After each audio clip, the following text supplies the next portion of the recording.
the 5 delicious, easy ingredients for tonight's dinner. Just need a bit of salt as well. Right, not even going to edit this bit out. So, we are making pasta al pomodoro. The recipe is there connected to this as well, underneath or swipe down, I think, when it's an IGTV.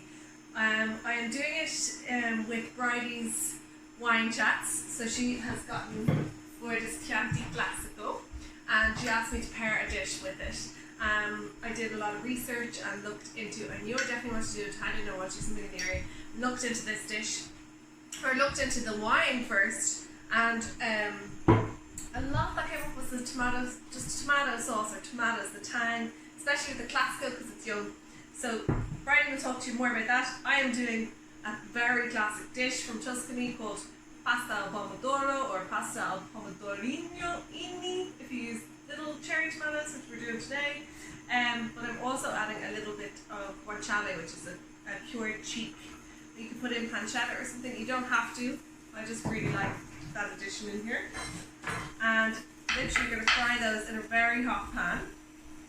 In there we're going to put 2 cloves of garlic that I've just bashed. They're just still kind of solid because they're actually going to come out. And a really nice olive oil that I have here. So just drizzle that. It doesn't massively need it because that guanciale is pure fat. Let's not complain. And while that is cooking, if you're doing this at home, the first thing you should do actually is get your spaghetti. I've started mine already, or whatever pasta you're using, but I'm using spaghetti. Leave that be there in a nice hot oil. So get your spaghetti and cook it in boiling water for about 8 minutes, and taste your water. Add salt, add a good bit of salt. You want it to taste like the sea. My friend Fed a week ago taught me that. He's like, the water needs to taste like the sea. Really salty, that will go in, penetrate your pasta, and that will help with the flavours. Don't need to put oil or anything else in your pan. So, in there I've got the garlic, which is going to be removed. So we don't really want it to be a really overly garlicky flavour. We just want it to go subtly into the oil before we put our tomato in. My pasta is actually fully cooked. This dish can take the 8 minutes of the pasta being cooked. Honestly, maybe an extra 2 at the end. 10 minutes, that's it. So, I love all this in here. I like those bits of guanciale, or if you're using pancetta, which is cured belly, to go a little bit crispy so that when you chew into them, they pop. It's the same meat you'd use for carbonara. Okay, so I'm going to take out my piece. This is really hot pan. You can see lots of smoke. That's okay. Take out my chunks of garlic. And we're going to add in our tomatoes. Very simply. In on top of this. If you're not using the guanciale, just take out your garlic after a few minutes.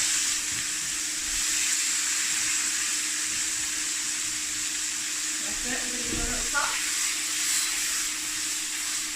And that is your tomatoes cooked in your really hot oil, or in this case, my fat on the pork. So I'll just say, I'm not going to season it with salt. My pasta is salty, my guanciale is salty, but you should season it a little bit if you only use the olive oil and the garlic. Just a touch, and you can taste it again later. Let your tomatoes fry, let them start becoming juicy and soft. And then here I have my pasta ready. With the pasta water, make sure you keep some of your pasta water. That's going to help make it soft. So the recipe that I've given you is enough for 2 people. Sure, it's nice and hot. And in here goes our pasta.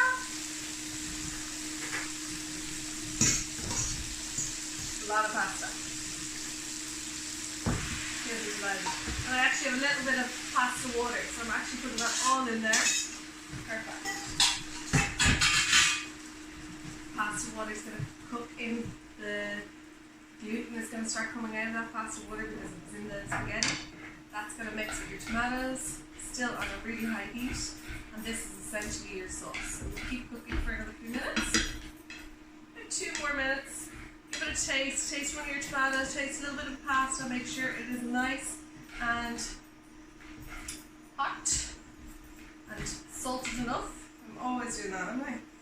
I get to taste it. Probably should have just done 1 portion, so it's much faster. I've got basil. So the basil basil goes in at the same time as the tomatoes, which is kind of unusual because we're not used to cooking basil, I suppose, and letting it go through a dish hot. But it works so well here. And I just use them whole. I don't even chop them up. I'd love to be whole. I just toss them through. So the basil goes right through. They're almost cooked into it. They add the flavour. So I would have put half around the start with the tomatoes and then the other half now at the end. But I'm kind of doing this in a rush, so I forgot. Now we are going to put in another few plugs of extra virgin olive oil. A little bit more cook time. Oh yeah. Give it a taste, see if you feel like it needs more salt and pepper. Basil.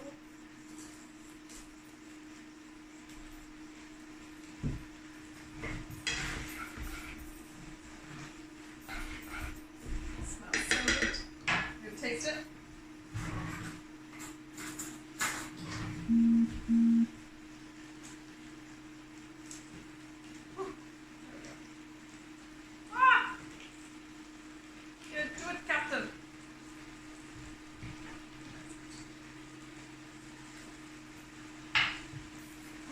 Just checking for seasoning. Perfect. You can also add black pepper if you like it. I love it. And the more you cook it down, you add another ladle of your pasta water if you had it there. Oh, it's so good. Just have a nice little bowl. And I have little tongs. Put it in there, into your ladle. You can turn it. Nice little pasta shape.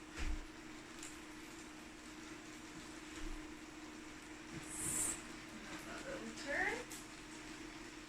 Oh yeah. A little bit more.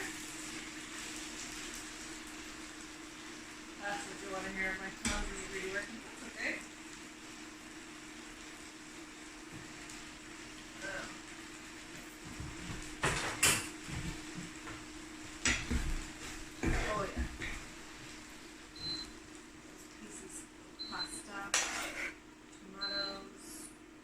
Juiciest of sauce.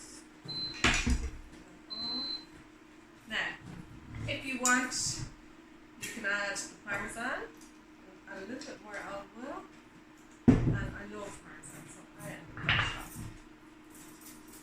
Guys, that's it. 10 minutes. Heavy. I'm going to have it. As you can see, I've tasted the wine already, so I have to make sure it was perfect.